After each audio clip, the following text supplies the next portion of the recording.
ॐ शुक्लाम्भरधरं विष्णुं शशिवर्णं चतुर्भुजं प्रसन्नवदनं ध्यायेत् सर्वविघ्नोपशान्तये।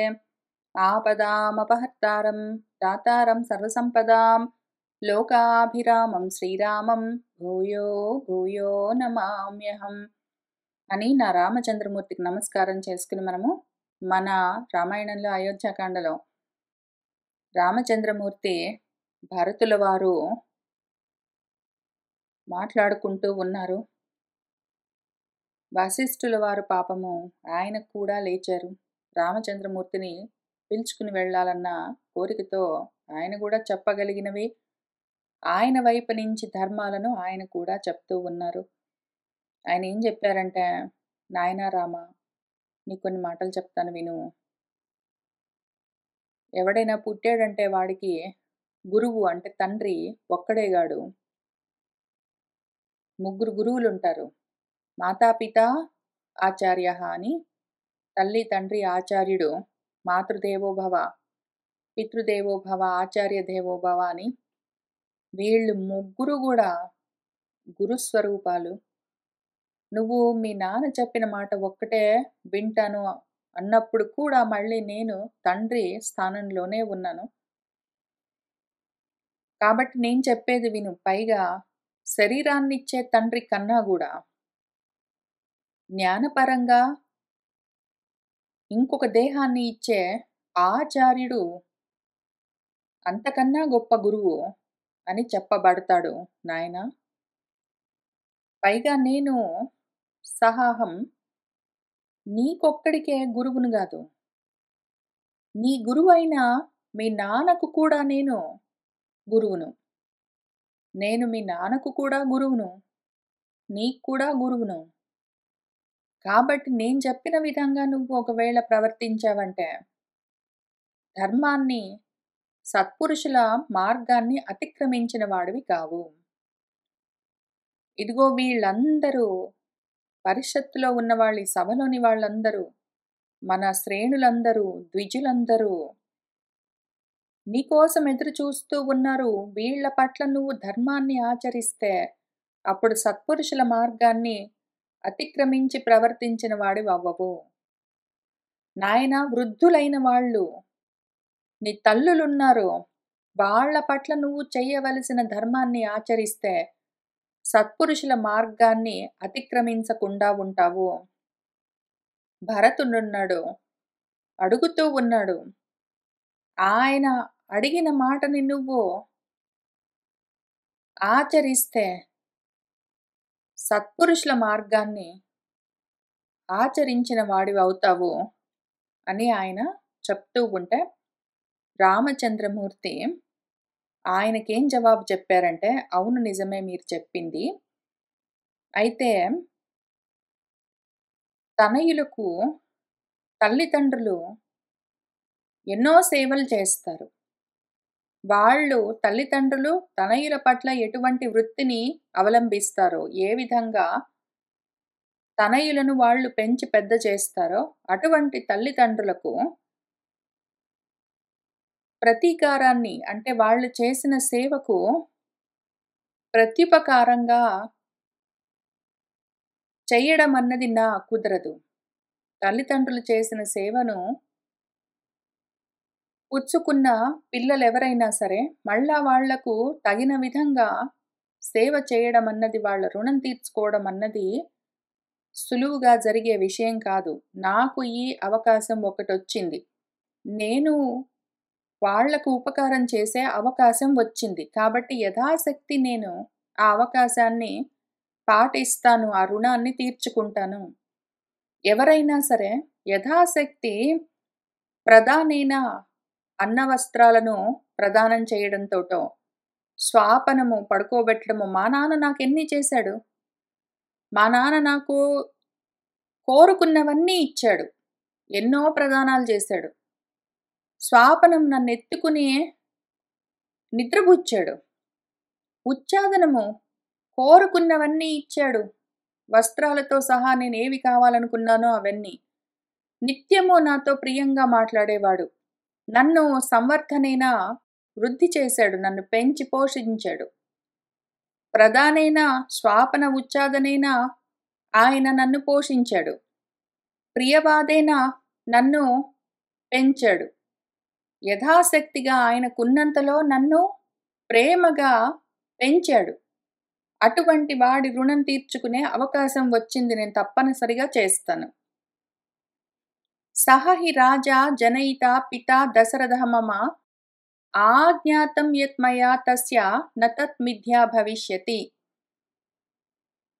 సహ రాజా దశరథః, దశరథ మహారాజు, మమ పిత, మా నాన్న, జనయిత నాకు జన్మనిచ్చినవాడు, యత్ ఏదైతే మయా నా చేత తస్య ఆయనకు ఆజ్ఞాతం ఒక మాట ఇవ్వబడ్డదో, తత్ అది మిథ్యాన భవిష్యతి దాన్ని వ్యర్థం చేసుకోను. నేను ఆయనకు ఒక మాట ఇచ్చాను. ఆయన నన్ను అల్లారు ముద్దుగా పెంచుకున్నాడు, అన్నం పెట్టాడు, కోరుకున్నవన్నీ ఇచ్చాడు, నన్ను ఎత్తుకొని తిప్పాడు, నిద్రబుచ్చాడు, ఎప్పుడు నాతో ప్రియంగా మాట్లాడేవాడు. నన్ను కని పెంచి విద్యాబుద్ధులు నేర్పించి పోషించిన తండ్రికి రుణం తీర్చుకునే అవకాశం వచ్చింది. ఆయనకి నేను ఒక మాట ఇచ్చాను, ఆ మాటని ఇప్పుడు తప్పను. ఏవముక్తః తు రామేణ భరతః ప్రత్యనంతరం ఉవాచ పరమోదారః సూతం పరమదుర్మనాః. ఈ రకంగా రాముడు చెప్తూ ఉంటే మన భరతుడు విన్నాడు. ఇంకా ఈయన మాట వినేటట్టు లేడు, రాముడు వెనక్కి వచ్చేటట్టు లేడు అని ప్రత్యనంతరం ఆ దగ్గరలోనే పక్కనే ఉన్న సూతుడిని చూసి పరమ దుర్మనాః, ఆయనకు మనసంతా చెదిరిపోయింది, ఇంక రాడు రాముడని. భరతుడికి మనసు చాలా బాధగా ఉన్నది. ఆయన విలవిల్లాడుతూ ఆ పరమ ఉదారమైన స్వభావం కలిగిన వాడు మన భరతుడు సూతుడితో సుమంత్రుడితో ఈ విధంగా ఉవాచ అంటూ ఉన్నాడు. ఇహ మే స్థండిలే శీఘ్రం కుశాన్ ఆస్తర సారథే ఆర్యం ప్రత్యుపవేక్ష్యామి యావత్ మేన ప్రసీదతి. ఓ సారథి, ఇహ ఇక్కడే మే నా కోసం ఈ స్థండిలే ఈ కటిక నేలపైన శీఘ్రంగా వెంటనే కుశానాస్తర దర్భలు తీసుకుని వచ్చి పరువు. నేనేం చేస్తానంటే ఆర్యం ప్రత్యుపవేక్ష్యామి, ఈయనకు అడ్డంగా ఇక్కడే కూర్చుంటాను, ఈయనకు అడ్డం పడతాను నేను. యావత్ ఎంతవరకైతే మే నా పట్ల ఆయన నా ప్రసీదతి, ఆయన నాకు ప్రసన్నుడై నా మాట వింటాడో అంతవరకు నేను ఇక్కడే అడ్డంగా కూర్చుంటాను ఈయన ఇంటి ముందే. ఇక్కడ ఇదిగో ఈ నేల మీద దర్భలు పరుస్తావా అని అడిగాడు. అనాహారః నిరాలోకః ధనహీనః యథా ద్విజః శేషే పురస్తాత్ శాలాయాః యావత్ న ప్రతియాస్యతి. యథా ద్విజః, ద్విజుడంటే బ్రాహ్మడు, బ్రాహ్మడు యథా ఏ విధంగానైతే ధనహీనుడు, ధనం లేనివాడు అనాహారంగా నిరాహారంగా అన్నం తినకుండా నిరాలోకంగా ఇంక ఏది చూడకు, ఇంక వేరే లోకమంతా వదిలిపెట్టి తిండి తిప్పలన్నీ మానేసి ఎట్లా ఉంటాడో బ్రాహ్మడు, అట్లా ఈ శాలాయాహ పురస్తాత్ ఈయన అన్నయ్య ఈ పర్ణశాల ముందే శేష ఇక్కడే పడుంటాను. యావత్ ఎంతవరకైతే అన్నయ్య నా ప్రతియాస్యతి నాతో పాటు రాడో అంతవరకు ఇక్కడే ఉంటానో, అడ్డంగా కూర్చుంటానో, ఇంకిక్కడే తిండి తిప్పలు మానేసి ఇక్కడే పడుకుంటానో అని చెప్పాడు. సహతు రామం అవేక్షంతం సుమంత్రం ప్రేక్ష దుర్మనాః కుశోత్తరం ఉపస్థాప్య భూమౌ ఏవ ఆస్తరత్ స్వయం. ఇంక మన సుమంత్రుడు ఆయనకేం చేయాలో అర్థం కావట్లేదు. ఇప్పుడు మన భరతుడు అక్కడ దర్భలు పరచు, నేను ఇక్కడే కూర్చుంటాను, ఇంక అడ్డం పడతాను, నిరాహార దీక్ష చేస్తాను, ఈయనొచ్చిందాకా ఇంతే అని చెప్తే రాముడు ఏమంటాడో తెలియదు కాబట్టి రామం అవేక్షంతం రాముణ్ణే చూస్తూ మన సుమంత్రుడు అక్కడ నిలబడ్డాడు. పాపం ఆయన కదలలేదు. రాముడు సరే గాని అని ఏమన్నా సైగ చేస్తే ఈయన చేయొచ్చు, రాముడు ఎందుకు చేస్తాడు సైగ? ఇంకా రాముణ్ణి చూస్తూ సుమంత్రుడు మరి కదలట్లేదు. దాంతో దుర్మనస్సుతో ఉన్నవాడై సహ మన భరతుడు సుమంత్రుణ్ణి ప్రేక్ష చూసి ఇంకిన చేసేటట్టు లేడని స్వయంగా ఆయనే బయలుదేరాడు. ఎళ్ళి ఒక కుశోత్తరాన్ని తెచ్చుకున్నాడు. కుశల దర్భలు దానిపైన ఒక ఉత్తరీయం తెచ్చుకున్నాడు. అక్కడ వేసుకున్నాడు ఉపస్థామ్య భూమి పైన వేసుకున్నాడు. వేసుకుని ఆస్తరెత్తు పరుచుకున్నాడు. ఆయన ఏం చేశాడంటే సుమంత్రుడిని చూసాడు. సుమంత్రుడు కదిలేటట్లేడు. సుమంత్రుడు రాముని చూస్తున్నాడు. ఈయన వెళ్ళి కుశలు దర్భలు అవన్నీ తెచ్చుకున్నాడు. ఒక పక్క అక్కడే భూమి మీద పరుచుకున్నాడు స్వయంగా ఆయనే. తం ఉవాచ మహాతేజాః రామః రాజర్షి సత్తమః కిం మాం భరతః కుర్వాణం తాత ప్రత్యుపవేక్ష్యసి బ్రాహ్మణః హి ఏకపార్శ్వేన నరాన్ రోద్ధుమిహ అర్హతి నతు మూర్ధాభిషిక్తానాం విధిః ప్రత్యుపవేశన ఉత్తిష్ఠ నరశార్దూలా హిత్వా ఏతద్దారుణం వ్రతం పురవర్యాం ఇతః క్షిప్రం అయోధ్యాం యాహి రాఘవ అని ఆయన చెప్పాడు. ఆయన ఏమంటున్నారంటే రామచంద్రమూర్తి, మన రాజర్షి సత్తముడు, రాజర్షుల్లోనే ఉత్తముడు రామచంద్రమూర్తి, మహాతేజోమూర్తి ఆయన. ఆయన భరతుడితో ఈ విధంగా ఉవాచ అంటూ ఉన్నారు. ఆయన ఏమంటున్నారంటే భరతుడితో, తాత, నాయనా భరత, మాం కిం కుర్వాణం ప్రత్యుపవేక్ష్యసి, నేను నీకు ఏం అపకారం చేశాను, నేను నీకేం ద్రోహం చేశానని, నేనేం చేశానని నువ్వు నాకు అడ్డం పడతానంటున్నావు? అడ్డం పడతానని చెప్తున్నదేమి నువ్వు? యథా ద్విజ అన్నావు. ద్విజుడలాగా నేను అడ్డం పడిపోతానన్నావు. ద్విజులు ఎందుకు అడ్డం పడతారు? బ్రాహ్మలు వాళ్ళకి ఎవరితో యుద్ధం చేసి ఫైటింగ్ చేసి గొడవలు పెట్టుకుని కొట్లాడే శక్తి సామర్థ్యాలు ఉండవు. వాళ్ళ దగ్గర ఎవరైనా ధనాన్ని తీసుకున్నారో, వాళ్ళకి ఎవరైనా అన్యాయం చేశారో, వాళ్ళకి ఎవరైనా రుణపడి ఉన్నారో, బాకీ పడ్డారో అంటే అటువంటప్పుడు ఆ ధనహీనుడైన ద్విజుడు కావాలంటే వెళ్ళి ఎవరైతే తనకు ద్రోహం చేస్తూ ఉన్నాడో, ఎవడైతే తన ధనాన్ని అపహరించాడో అటువంటి వాళ్ళ ఇంటి ముందు వీళ్ళు భీష్మించుకుని కూర్చోవచ్చు. దర్భలు అవన్నీ పరుచుకుని కావాలంటే అక్కడ నిరాహారంగా నిరాలోకంగా అక్కడ వాళ్ళు న్యాయం జరిగేంత వరకు కూర్చోవచ్చు. నేను నీకేం చేశాను నాయనా?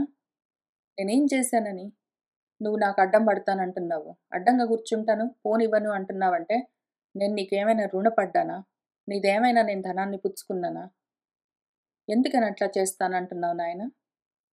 బ్రాహ్మలు ఎవరైనా ఉంటే ఏకపార్శ్వైన కావాలంటే ఒక పక్కన అడ్డంగా నరాన్ నరులకు అడ్డంగా ఉండి రోద్ధుం ఇహ అర్హతి వాళ్ళు అడ్డగించొచ్చు. మూర్ధాభిషిక్తానం అభిషేకం చేసుకున్న వాళ్ళు రాజులు ఈ విధంగా చేయడానికి ప్రత్యుపవేశనే న విధిహి వాళ్ళు ఈ విధంగా ఇతరులకు అడ్డం పడ్డానికి నియమం లేదు.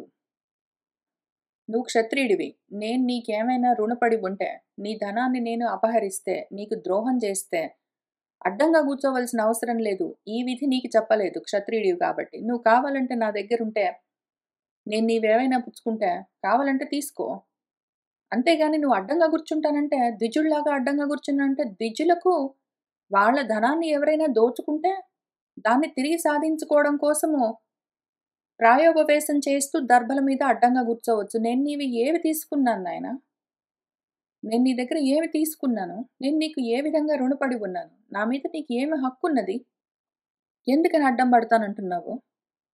ఉత్తిష్ట నరశార్దూలా, లే నరశ్రేష్ఠుడా, ఏతద్ దారుణం వ్రతం హిత్వా, ఇటువంటి దారుణమైన వ్రతాన్ని, సంకల్పాన్ని వదిలిపెట్టు.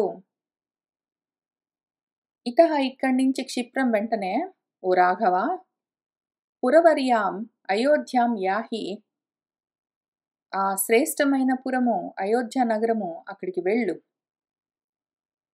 అని ఆయన చెప్పారు. ఆసీనః తు ఏవ భరతః పౌరజానపదం జనం ఉవాచ సర్వతః ప్రేక్ష్య కిం ఆర్యం నానుశాసత. ఇంకా నీకేం రుణపడి ఉన్నాను నేను? నీదేమి దోచుకున్నాను? నేను నీకేం అపకారం చేశాను? నా మీద నీకేం హక్కున్నది? ఎందుకని అడ్డం పడుతున్నానంటున్నావు? అని ఆయన అడిగితే ఇంక దానికి జవాబేమున్నది? ఇంక జవాబేమున్నది? భరతుడు గాదు. భరతుడు గాదు. నేను. నేను ఎంతసేపు ఈ పద్యాలు చూసి నోరు తెరుచుకుని ఆశ్చర్యపోయానో. ఆయన రామచంద్రమూర్తి ఏవో చెప్పట్లేదు. ఇక్కడ భరతుడు చెప్పిన దాంట్లో నుంచే ప్రశ్న వేశారు. ద్విజుడిలాగా నేను, ధనహీనుడైన ద్విజుడిలాగా నేను నిరాహారంగా ఇక్కడే అడ్డం పడి కూర్చుంటాను అంటే, నిరాహారంగా నువ్వు ధనహీనుడైన ద్విజుడిలాగా అడ్డం పడ్డానికి, నేను నీ దగ్గరున్న సొత్తుని ఏమి దోచుకున్నాను అని అడిగితే ఆశ్చర్యపోయాను. రామచంద్రమూర్తి అంత మాట అన్నారే అని ఏమి చేయాలో తోచలేదు నాకే. నాకే అట్లా ఉన్నది అంటే పాపం భరతుడికి గుండె ఆగిపోయుండొచ్చు. ఆయనింక దిక్కు తోచక, ఇంకేమి చెప్పాలో, ఏమి చెయ్యాలో ఆయనకి అర్థమేగాక, ఆసీనహతు ఏవ అట్లనే కూర్చున్నాడా? గడ్డేదో పరుచుకున్నాడు దాని మీద అడ్డంగా కూర్చున్నాడు పాపం ఇంక అక్కడి నుంచి లేవను కూడా లేదు. ఆయన ఇంకా అవాక్కయ్యాడు. అక్కడ పౌర జానపదులను చూసి, ఆ జనాన్ని చూసి ఇంక చివరికి ఎట్లోకట్లా వాళ్ళతో ఈ విధంగా ఉవాచ అంటూ ఉన్నాడు. రాముడితో ఇంకా ఏమనాలో ఆయనకు అర్థం గాక, ఇంకా ఏమి చెయ్యాలి? చేయగలిగినంతా చేశాడాయన. 2 నెలలుగా చేస్తూ ఉన్నాడు. ఇంకేం చేయాలో ఆయనకు అర్థం కాలేదు. దాంతో సర్వతః అన్ని వైపులా ఆయన చుట్టూ ఉన్న వాళ్ళందరిని చూసి, ఆర్యం కిం నానుశాసద, ఆయనకేమైనా చెప్పండి. ఆర్యుడికి, అన్నయ్యకి ఏమైనా చెప్పండి. మీరెందుకు ఆయనకేమీ చెప్పట్లేదు? కనీసం జాబాలైనా ప్రయత్నం చేశాడు. వశిష్ఠుడు ప్రయత్నం చేశాడు. మీరెవరు ఆయనకేమీ చెప్పట్లేదెందుకు? ఏమైనా చెప్పండి అన్నయ్యకి అని అడుగుతూ ఉన్నాడు పాపం. తే తం ఊచుః మహాత్మానం పౌరజానపదాః జనాః కాకుత్సం అభిజానీయః సమ్యక్ వదతి రాఘవః. ఏషః పిః మహాభాగः పితుర్వచసి తిష్టతి అతః ఏవ న శక్తాః స్మః వ్యావర్తయితుం అంజసా. వాళ్ళేమన్నారంటే, తే పౌరజానపదాః జనాః అందరూ, ఆ పురజనులు, జానపదులు, ఆ జనమంతా తం ఆ మహాత్ముడైన భరతుడితో ఈ విధంగా ఊచుహు అంటూ ఉన్నారు. రాఘవ, భరత, కాకుత్సం అభిజానీయః, కాకుత్సుడు గురించి మాకు తెలుసు. రాముడు, ఆయన గురించి మాకు తెలుసు. ఆయన సమ్యక్ వదతి, ఆయన చెప్పింది చక్కగా ఉన్నది. ఆయన చెప్పింది కరెక్ట్. ఆయన ఏం చెప్పాడో అది నిజం. ఏషః ఈయన మహాభాగః హి, ఆయన మహాభాగ్యవంతుడు. ఆయన పితుహు వచసి తిష్టతి, వాళ్ళ నాన్నకు ఒక మాటిచ్చాడు, ఆ మాట మీద ఉన్నాడు. అతః ఏవ, అందుకని, అంజస, ఇంక ఈ సమయంలో ఇప్పటికిప్పుడు ఆయనను ఇక్కడి నుంచి వ్యావర్తయితుం న శక్తాః స్మః, మేము ఆయన్ని వెనక్కి తిప్పి తీసుకుని వెళ్ళలేము. ఇంక ఏమి చెప్పినా ఆయన వెనక్కి తిరిగి రాడు. ఇప్పుడు రాడు, వెంటనే రాడు. ఆయన 14 సంవత్సరాలని మాటిచ్చాడు. ఆ మాట మీద ఉంటాడు. అంతవరకు రాడు. అసలే రాడని చెప్పడానికి లేదు. కానీ అంతవరకు రాడు. ఇప్పుడు వెంటనే మాత్రం కదలడు. ఆయన గురించి మాకు తెలుసు. ఆయన చెప్పింది నిజం అని వాళ్ళు గూడా జెప్పారు. తేషాం ఆజ్ఞాయ వచనం రామః వచనమబ్రవీత్. ఏవం నిబోధ వచనం సుహృదాం ధర్మచక్షుషాం. ఏతచ్చ ఏవ ఉభయం శ్రుత్వా సమ్యక్ సంపశ్య రాఘవ. ఉత్తిష్ట త్వం మహాబాహో మాం చ స్పృశ తథా ఉదకం. ఆయన ఏమన్నాడంటే రామచంద్రమూర్తి, తేషాం వచనం ఆజ్ఞాయ, వాళ్ళు చెప్పేది విన్నాడు. ఇప్పుడు మళ్ళీ మన భరతుడితో ఈ వచనం అబ్రవీత్ అంటూ ఉన్నాడు. భరత, ధర్మచక్షుషాం, ధర్మపు చూపు కలిగిన వాళ్ళు, మన సుహృత్తులు, వాళ్ళ వచనాన్ని, ఏవం వాళ్ళు చెప్తూ ఉన్న ఈ మాటను నిబోధ తెలుసుకో. ఎవరి సుహృత్తులు? ఎవరన్నారు? రాముడి గురించి మాకు తెలుసు. ఆయన చెప్పేదంతా సరిగ్గా ఉన్నది. ఆయన మహాభాగ్యవంతుడు. ఆయన ఒక మాట ఇచ్చాడు, దాని మీద ఉంటాడు. ఆయన మాటను ఆయన సత్యం చేసుకుంటాడు. అక్కడి నుంచి ఆయన ఆ మాట పైనుంచి పక్కకు జరగడు. ఇప్పుడే రాడు అని చెప్పిన వాళ్ళు ఎవరు? రామచంద్రమూర్తికి చాలామంది స్నేహితులున్నారు. ఆయన సుహృత్తులున్నారు. రాముడు ఎటువంటి ధర్మమూర్తో ఆయన సుహృత్తులు, ఆయన స్నేహితులు కూడా అటువంటి ధర్మం తెలిసిన వాళ్ళే. రాముడి యొక్క సుహృత్తులకు రాముడు తెలుసు, రాముడి ధర్మము తెలుసు. రాముడు తెలుసు, రాముడి ధర్మ పాలన తెలుసు. పైగా వాళ్ళు కూడా ధర్మమూర్తులు. అందుకని వాళ్ళు అంత సింపుల్‌గా, క్లియర్‌గా, స్పష్టంగా చెప్పారు. వీళ్ళే ఈ రాముడి సుహృత్తులు, స్నేహితులే రామచంద్రమూర్తికి రాజ్యాభిషేకం జరుగుతూ ఉన్నది అంటే ఆ రోజంతా వేడుకలు చేశారు వాళ్ళు. వాళ్ళు ముందే వాళ్ళ అమ్మ దగ్గరికొచ్చి కౌసల్యాదేవికి ముందే చెప్పారు. ఆ సభలో దశరథుడు దీని గురించి అనౌన్స్‌మెంట్ చేస్తూ ఉన్నప్పుడే విని సంతోషంగా ఇంకా రాముడు అక్కడే ఉండగానే వీళ్ళే ముందు గబగబా వచ్చి కౌసల్యకి చెప్పి ఇంకా ఎంత పరమోత్సాహం చూపించారంటే, ఎంత ఉత్సాహపడిపోయారంటే ఆ రాత్రంతా ఇంక ఎంతసేపో రామచంద్రమూర్తి దగ్గరికొచ్చి వాళ్ళ ఇంట్లోనే ఉన్నారు. రామచంద్రమూర్తి ఇంట్లోనే ఉన్నారు. ఇంక రాముడు పాపము ఆ హాల్‌లో నుంచి ముందు గదిలోకి, ముందు గదిలో నుంచి పెరట్లోకి, అక్కడి నుంచి వరండాలోకి, అక్కడి నుంచి గేటు దగ్గరికి, అక్కడి నుంచి అవతల దాకా వాళ్ళని నెమ్మదిగా, నెమ్మదిగా సాగనంపాల్సొచ్చింది. వాళ్ళు మాట్లాడుతూనే ఉన్నారు. ఇంక తెల్లవారుజామున లేచి మళ్ళీ ఆయన తయారవ్వాలి. అభిషేకానికి వెళ్ళాలి. ఇంత పని ఉంది. పడుకోవడానికి వాళ్ళు వెళ్ళట్లేదు. రాముడిని పడుకోనివ్వట్లేదు. అంత సంతోషించిన వాళ్ళు నెక్స్ట్ రోజు పొద్దున్నే విషయం మొత్తం మారిపోయిందింకా. రాముడికి రాజ్యం ఇవ్వట్లేదు. ఊళ్ళో నుంచి పంపించేస్తున్నారు అంటే, రాముడు వెళ్ళిపోతూ ఉంటే, ఊళ్ళో వాళ్ళందరూ ఆయన వెంటబడి వెళ్లారు. ఆయన వెంటబడి వాళ్ళందరూ వెనకాల పరిగెడుతూ గూడా బ్రాహ్మలతో సహా అందరూ వణుకుతూ కొంతమంది వృద్ధులు, చిన్న పిల్లలు అందరూ ఆయన వెంట పరిగెడుతూ ఉన్నవాళ్ళు, వెళ్తూ ఉన్నవాళ్ళు. వెనక్కి రమ్మని బ్రతిమలాడుతూ ఉన్నవాళ్ళు, ఏడుస్తూ ఉన్నవాళ్ళు, బండికి అడ్డం పడ్డవాళ్ళు. ఇంతమంది ఉంటే, రాముడి స్నేహితులు వాళ్ళ ఇంటికి వెళ్ళి, ఏడుస్తూ వాళ్ళ మంచాల్లో పడుకున్నారు. ఇంక కదల్లేదు వాళ్ళు. అన్నం తినలేదు. వాళ్ళింక ఎవ్వరితో మాట్లాడలేదు. ఎందుకు అంటే పిలిచినా ఇంక రాడు. ఆయన ధర్మం పాటిస్తాడు. వాళ్ళకి కూడా తెలుసు ఆ ధర్మం. ఆయన గురించి తెలిసిన వాళ్ళు. ఇంక ఆయనకి ఎదురు మాట్లాడలేదు. వస్తావా అని అడగలేదు. వెంటబడి తరమలేదు. వెంటబడి వెనక్కి రమ్మని పిలవలేదు. అడగలేదు. ఏమీ చేయలేదు వాళ్ళు. కావాలంటే ఆ సర్గలు వెనక్కి వెళ్లి చూసుకోండి. వాళ్ళు పడుకొని రాత్రంతా ఏడిచారు. తర్వాతంతా ఏడిచారు. ఎన్నాళ్ళు ఏడిచారు అన్నం తినకుండా. కానీ మాత్రం అడగలేదు ఆయన వెనక్కి రమ్మని. అటువంటి ధర్మమూర్తులు వాళ్ళిప్పుడు ఆయన సుహృతులు ఆయన వైపు చెప్పారు.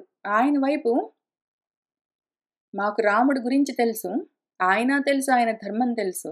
ఆయన చెప్తున్నది సమ్యక్. ఆయన ఇప్పుడే రాడు అని వాళ్ళు చాలా క్లియర్‌గా చెప్పారు. రాముడేమంటున్నాడంటే, సుహృతులు చెప్పిన మాట విను భరత. నేను కూడా చెప్పిన మాట విన్నావు గదా! ఏతచ్చ ఉభయం శ్రుత్వా ఈ 2 విని, వినగానే నువ్వు చేయవలసిన పని లేదు. వినగానే విన్నంత మాత్రాన ఆచరించవలసిన పని లేదు. సమ్యక్ సంపస్య నువ్వు కూడా ఆలోచించుకో.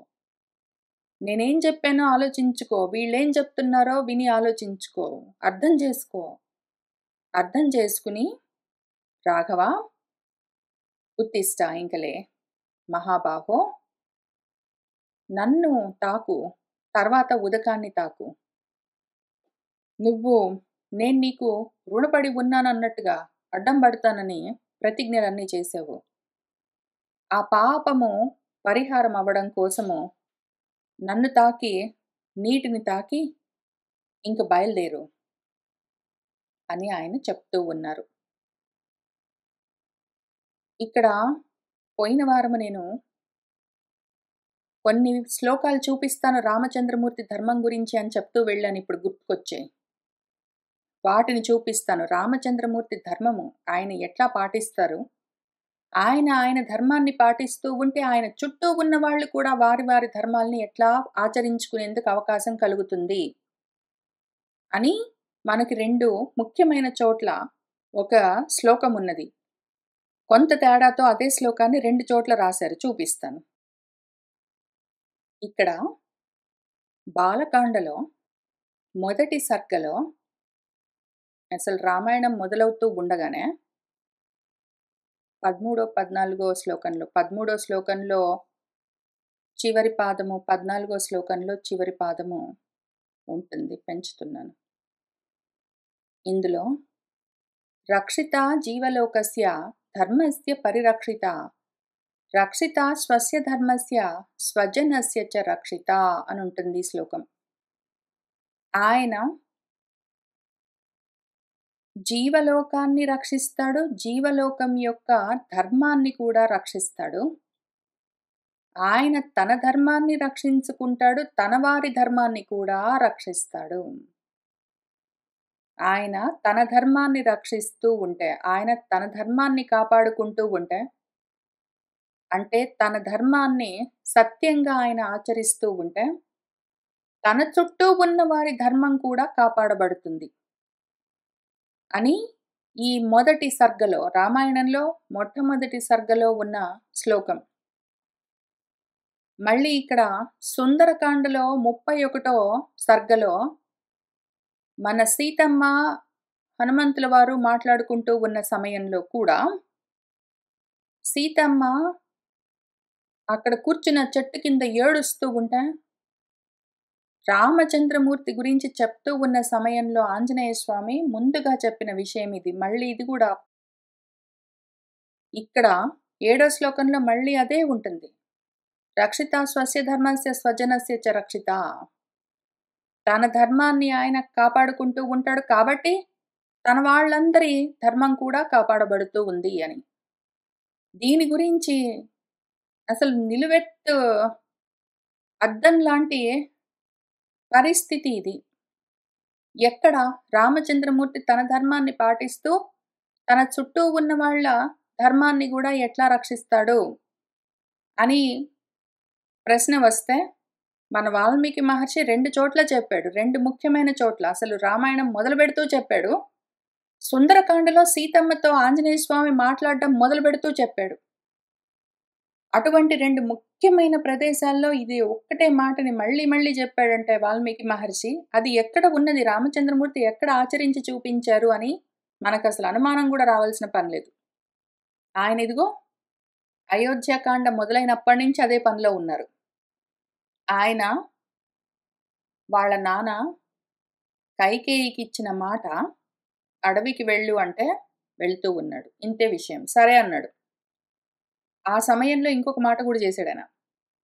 ఎందుకంటే రాముడికి ముందు ఇచ్చేశాడు ఆయన రాజ్యాన్ని. తర్వాత రాముడి దగ్గర నుంచి తీసుకుని కావాలంటే రాముడు వెనక్కిస్తే దాన్ని తీసుకుని భరతుడికి ఇవ్వచ్చు. ఈ స్టెప్ దశరథుడు మిస్ అయ్యాడు.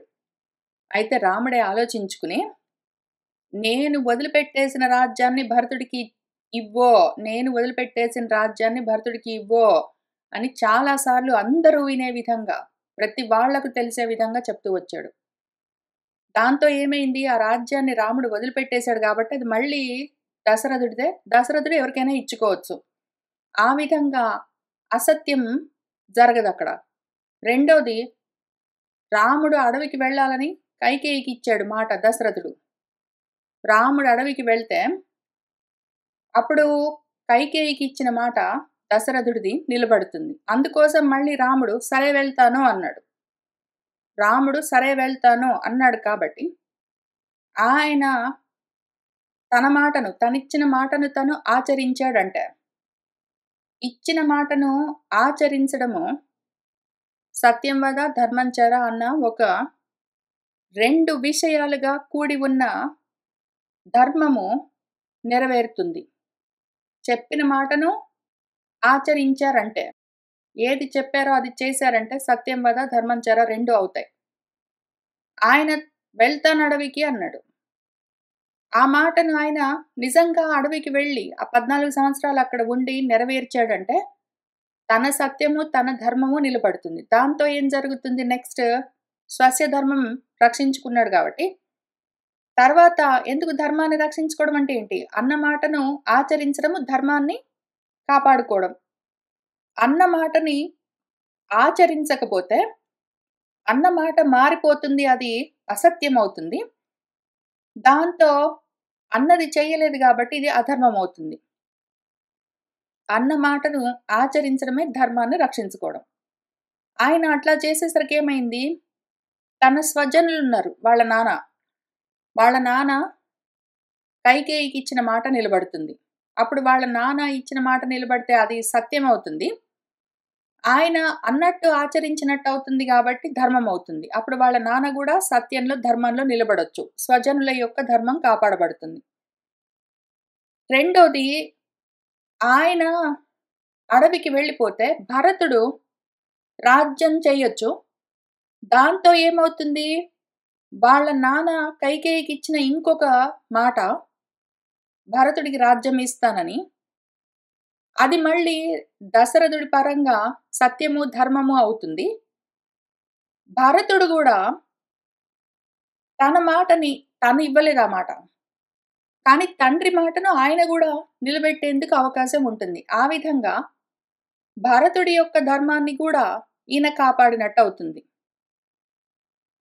ఇన్ని విధాలుగా తనొక్కడు తన ధర్మాన్ని ఆచరించాడంటే, తనొక్కడు తనన్న మాటని ధర్మంగా ఆచరించాడంటే, తన సత్యంలో, ధర్మంలో ఆయన ఉన్నాడు అంటే, తన స్వజనుల యొక్క సత్యము, ధర్మము కూడా కాపాడబడతాయి. ఈ విధంగా ఆయన ఎప్పుడూ చేస్తూ వస్తూనే ఉంటాడు. ఆ పరంతపుడు ఈ విధంగా జీవలోకాన్ని ధర్మంగా కాపాడుతూనే ఉంటాడు. ధర్మంలో నిలబెడుతూ ఉంటాడు జీవలోకాన్ని. ఆయన చుట్టూ ఉన్న జీవులన్నిటిని ఆయన తన ధర్మాన్ని, సత్యాన్ని నిలబెట్టుకుంటూ ఉండడం వల్ల, ఆయన్ని ఆధారం చేసుకొని ఆయన చుట్టూ ఉన్న వాళ్ళు కూడా తమ తమ సత్యాన్ని, ధర్మాన్ని కాపాడుకునేందుకు అవకాశం కలుగుతుంది. అంత ధర్మంగా, ధర్మ స్వరూపంగా ఆయన నిలబడి ఉంటారు. యూపస్తంభంలాగా ఉంటారాయన. ఆయన యూపస్తంభంలాగా, ధర్మ స్తంభంలాగా నిలబడి ఉంటారాయన. ఆయన ఉంటారు గాబట్టే ఆయన చుట్టూ ఉన్న వాళ్ళందరూ తమ తమ ధర్మాలని ఈ విధంగా ఎగ్జాంపుల్స్ కూడా ఉన్నాయి రామాయణం నిండా. ఆ రకంగా ఆయన కాపాడుకుంటూ వస్తూ ఉంటారు అందరినీ తనతో సహా. అటువంటి పరమ ధర్మజ్ఞుడు. ఆయన ధర్మాన్ని ఆయన సుహృతులందరూ తెలిసి ఉన్నవాళ్ళు. ఆయన ధర్మం గురించే చెప్తున్నారు. ఇక్కడ గూడా నా సుహృతులు ధర్మం తెలిసిన వాళ్ళు. వాళ్ళేం చెప్పారో విను. ఆయన ఎంతసేపు ధర్మమే. సత్యం జారింది అంటే ధర్మం జారిపోతుంది. ఆయన అసలు వినడట్లా. ఆయన గురించి మాకు తెలుసని వీళ్ళు చెప్తున్నది కూడా అంతే. అటువంటి మూర్తీభవించిన ధర్మము రామచంద్రమూర్తి. అప్పుడేం జరిగిందంటే,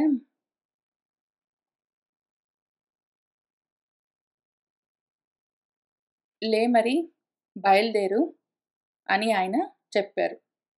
అథ బుద్ధాయ జలం స్పృష్ట్వా భరతః వాక్యమబ్రవీత్. శృణ్వంతు మే పరిషదః మంత్రిణః శ్రేణయః తథా న యాచే పితరం రాజ్యం నా అనుశాసామి మాతరం ఆర్యం పరమధర్మజ్ఞం నా అనుజానామి రాఘవం యది తు అవశ్యం వస్తవ్యం కర్తవ్యం చ పితుర్వచః అహం ఏవ నివత్స్యామి చతుర్దశ సమాహవనే అని ఆయన అన్నాడు. భరతుడు ఏమన్నాడంటే, అథ మన భరతుడు ఇంకా ఉద్ధాయ లేచాడు. ఆ దర్భలు తీసి పక్కన పెట్టేసి ఉంటాడు. జలం స్పృష్ట్వా నీటిని తాకాడు. ఇంకా ఈ వాక్యాన్ని అందరూ వినే విధంగా అబ్రవీత్ అంటూ ఉన్నాడు. శృణ్వంతు అందరూ వినండి మే నా మాటలను. ఓ పరిషదః ఈ పరిషత్తులో ఇక్కడ ఉన్న వాళ్ళందరూ, ఈ సభలో కూర్చున్న వాళ్ళందరూ, ప్రజలందరూ, మంత్రిణః మంత్రులందరూ, శ్రేణయః శ్రేణులందరూ, నేను చెప్తున్న ఈ మాటను వినండి. నేను ఎప్పుడో రాజ్యం కావాలని పితరంన యాచే తండ్రిని అడగలేదు. రాజ్యం కావాలని నాన్నను నేను ఎప్పుడూ అడగలేదు. మాతరం నా అనుశాసామి రాజ్యం నాకిప్పించు అని అమ్మకెప్పుడూ నేను చెప్పలేదు. పరమధర్మజ్ఞం ఆర్యం రాఘవం నా అనుజానామి. పరమధర్మజ్ఞుడైన ఆర్యుడు, పూజ్యుడు, పెద్దవాడు, రాఘవుడు, అన్నయ్య, ఆయన అడవికి వెళ్ళడము నేను ఎప్పుడూ నా అనుజానామి ఒప్పుకోలేదు. అన్నయ్య అడవికి వెళ్ళాలని నేను ఒప్పుకోలేదు. నాకు రాజ్యం ఇప్పించమని అమ్మను అడగమని అడగలేదు. నాకు రాజ్యం ఇవ్వమని నాన్నను అడగలేదు. యది ఒకవేళ అవశ్యం తప్పనిసరి పితుః వచః కర్తవ్యం. తండ్రి చెప్పిన మాట చెయ్యవలసే ఉన్నది ఇంకా. అందుకని అవశ్యంగా తప్పనిసరిగా ఇక్కడ వస్తవ్యం, ఈ అడవిలో నివసించవలసి ఉన్నది. అంటే ఈ చతుర్దశ సమాహ, ఈ 14 సంవత్సరాలు ఈ అడవిలో అహం ఏవ నివస్యామి, నేనే నివసిస్తాను. రాజ్యం కావాలని నేను కోరుకోలేదు. అందుకోసం ప్రయత్నం చేయమని అమ్మకు చెప్పలేదు. రాముడు వెళ్ళిపోవాలని నేను ఒప్పుకోలేదు. అయినా కూడా అడవిలో ఉండవలసిందే తప్పనిసరి అని ఒకవేళ తండ్రికి ఇచ్చిన మాట పాటించవలసి ఉన్నది అని, కర్తవ్యం చేయాల్సిందే, ఇది చెయ్యతగిన పని అని ఒకవేళ చెయ్యవలసి వస్తే నేనే చేస్తాను, ఇక్కడే ఉంటాను అని ఆయన అన్నాడు. ధర్మాత్మా తస్య తథ్యేన భ్రాతుర్వాక్యేన విస్మితః ఉవాచ రామః సంప్రేక్ష్య పౌరజానపదం జనం.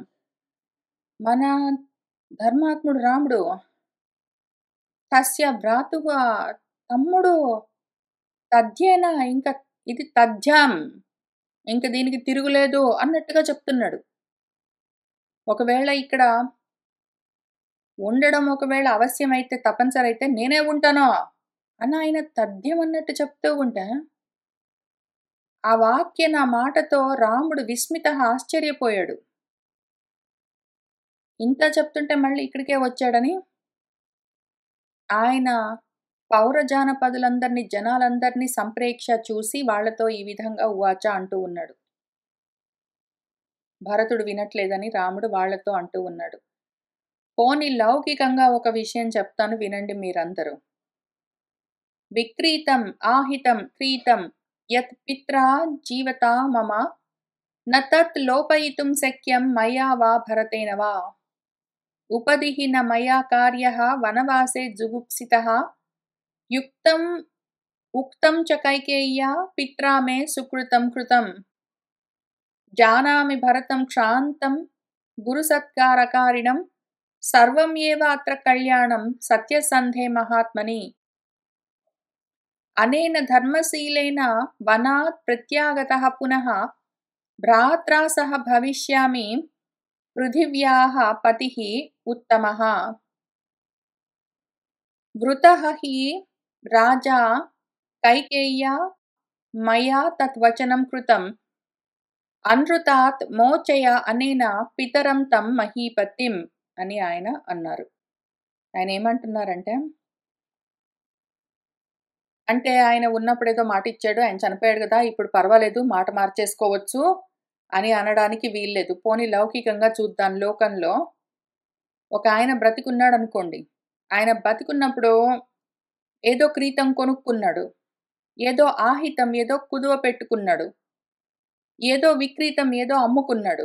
అవన్నీ ఆయన చనిపోయిన తర్వాత చెల్లుబాటు కావు అని కొట్టేస్తారా? లేదు కదా. ఆయన ఏదో కొనుక్కున్నాడో, అమ్ముకున్నాడో, ఏదో కుదువ పెట్టుకున్నాడో, అవన్నీ కూడా ఆయన పోయిన తర్వాత కూడా నిలబడే ఉంటాయి కదా. అట్లానే మమ పిత్ర, మా నాన్న చేత ఆయన బతికుండగా రాజ్యం వీళ్ళకి, అడవి వాళ్ళకి అని ఆయన ఏంటో భాగ పరిష్కారాలు చేశాడు. అట్లాంటప్పుడు తత్, ఆ మాట, లోపయితుం, దాన్ని లుప్తం చేయడం, అది లేకుండా చేయడం అన్నది మయ్యావా భరతైనవా, నా వల్ల గాని భరతుడి వల్ల గాని నా శక్యం కుదరదు. పెద్దవాళ్ళు బ్రతికుండగా ఏమైనా చేస్తే వాళ్ళు చనిపోయిన తర్వాత అవి చెల్లుబడి కావని చెప్పడానికి వీల్లేదు. వాళ్ళ పిల్లలు దాన్ని పాటించవలసి వస్తుంది. కాబట్టి ఆయన చెప్పినట్టే, ఆయన ఉన్నప్పుడు ఎట్లా చెప్పాడో అప్పుడు ఒప్పుకున్నాం కాబట్టి ఇప్పుడు చేయవలసి వస్తుంది. మరి ఆయన ఉన్నా పోయినా కూడా ఒకవేళ దానికి వేరుగా చేస్తే చాలా అసహ్యంగా ఉంటుంది, జుగుప్సితంగా ఉంటుంది.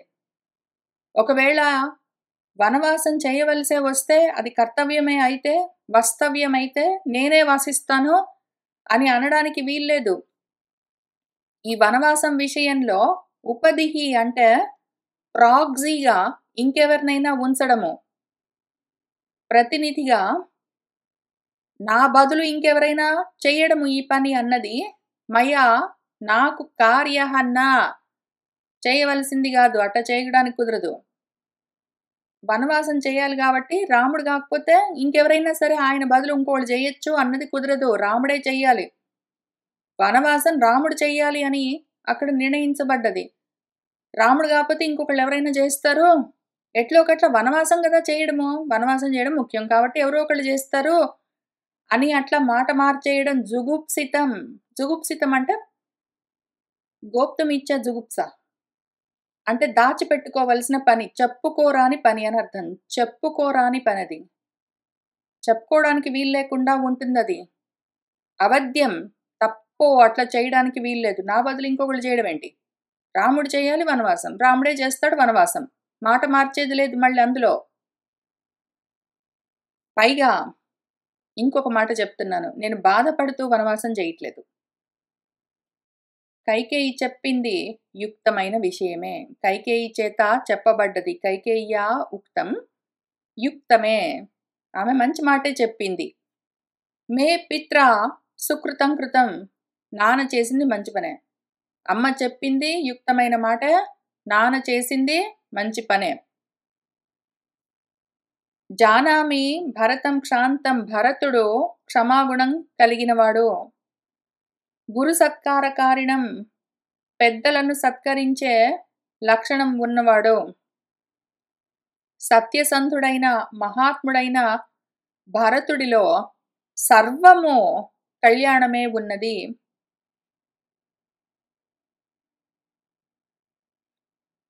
నేను ఈ 14 సంవత్సరాలు ఈ వనవాసం పూర్తి చేసిన తర్వాత